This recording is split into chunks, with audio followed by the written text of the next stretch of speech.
Wow, wow, wow, wow. Naaday ti crispy fried oyster there, guys. Kay magluto ta og gravy. Ato day na siyang giablihan ng kalan, guys. Kay para muinit siya, guys. Then, next nainit naman siya, guys. At na siyang gipakuluan, guys. Ay, painit dahil. Putang natang crispy fry. Nahugawan ko, guys. Nasunog ang crispy fry, guys. Fast forward, guys. Kani siya inana yang color, guys. Samot lang naunsa na din gibutang natong asin, guys. Atong gibutang oyster pagkakulo, guys. Pagkahuman ana nagkuha na yung cornstarch, ya ato na siyang tunawon para ang gravy nato, guys, is mulapot. Kay udto naman, guys, mga magdalita, guys. Kana, guys, siya sa baso. Ato din siyang gi-stir kay butang na nato sa atong giluto nga gravy.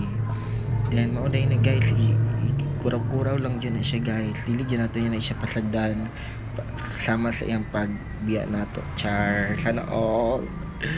Wow, bitaw, guys. Kana, guys, ni ano na day siya, ni kulo na din, nilapot na, guys. Tanawang consistency niya, guys, ni dark siya.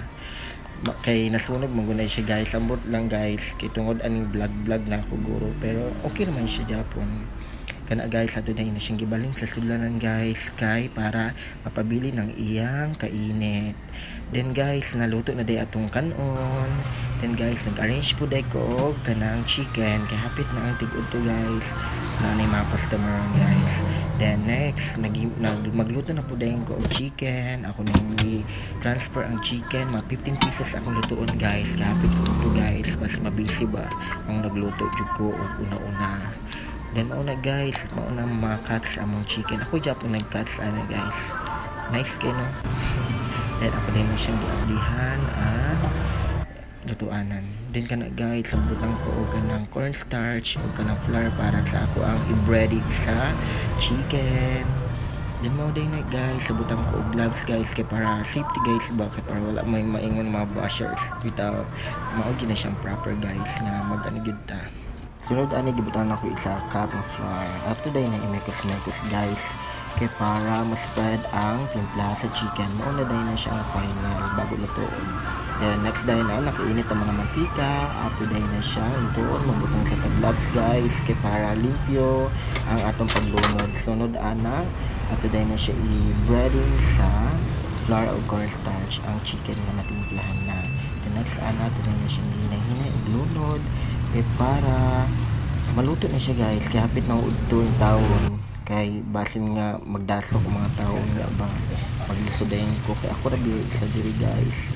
Nagkana, guys, nagtano na siya, guys, ang chicken is kulo na gid siya, guys, as you can see, guys. Moday na siya, guys, every afternoon din ako na siya nga routine, guys, nga magluto jud ko og mga 30 or 15 ka buok, guys, kay para na ako i-reserve ng mga chicken kay para dili siya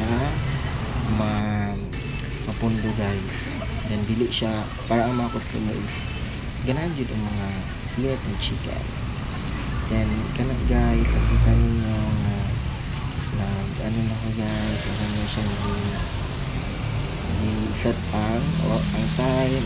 Then naluto na. Fast forward, guys, naluto na dyan ang atong chicken. Lamig kaya atong chicken sama sa akong kalami. Bitaw, bye na, guys, kay udto na, guys, need na ko mga customer kay busy na. Bye.